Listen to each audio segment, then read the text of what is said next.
Bonjour à vous tous. Alors aujourd'hui, on va continuer à vous parler de notre défi de la magie qu'on fait avec Lilou actuellement et de ce qu'on a découvert.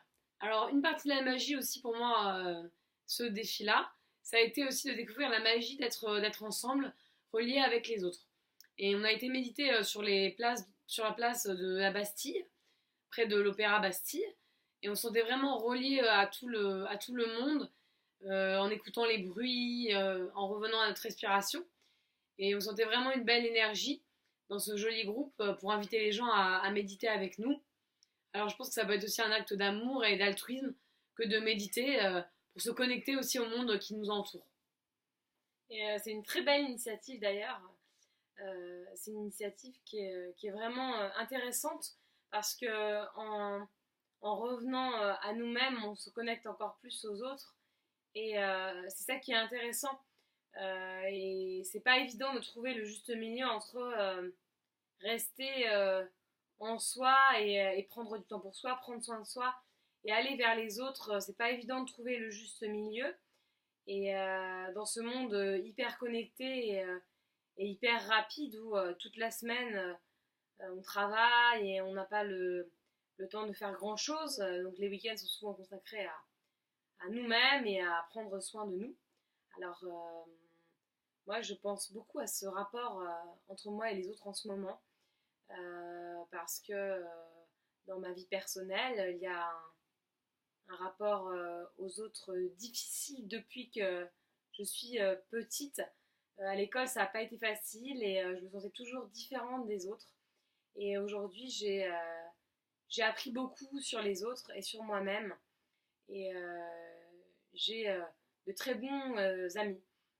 Et donc, je voulais vous parler de ça parce que on a tendance à se focaliser sur soi et c'est très bien dans cette période où on parle beaucoup de développement personnel. Et pour moi, ça a été une découverte parce que le développement personnel m'a ouvert aux autres. Et on peut repenser en fait le rapport à soi, mais il ne faut pas trop se perdre en soi-même parce que si on reste qu'avec soi, en tout cas, je parle pour moi. Si je reste trop avec moi-même et que moi je manque des autres si je reste trop avec moi-même. Donc il faut savoir faire la part des choses, c'est pas toujours facile.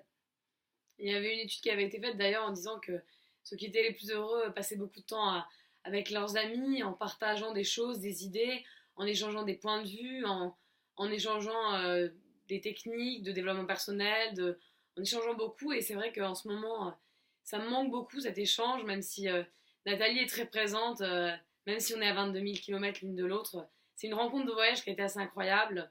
Depuis, on se parle tous les jours et c'est une lumière incroyable dans ma vie et c'est vraiment quelqu'un que j'apprécie beaucoup et j'espère qu'on ira en Inde ensemble. Et alors Nathalie, si tu m'écoutes vraiment, tu es vraiment une lumière et beaucoup d'amour en cette période qui n'est pas forcément facile pour nous.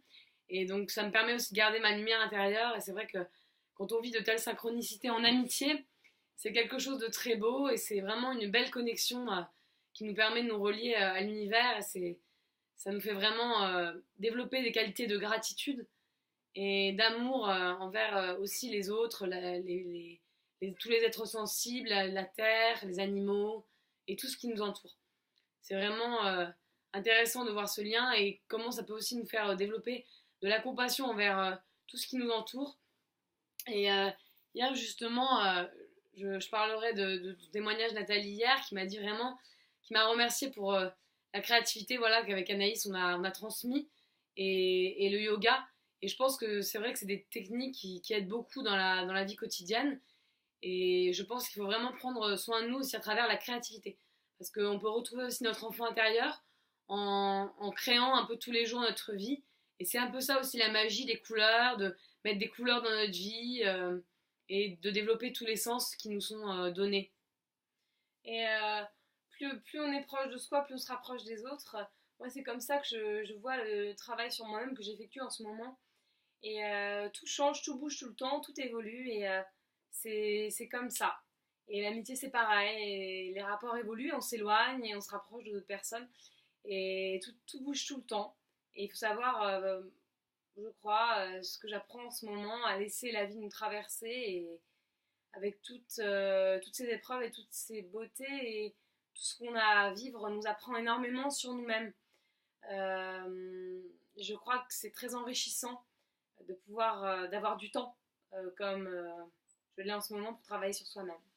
Alors on vous embrasse et on vous dit à la semaine prochaine. À la Bisous. semaine prochaine.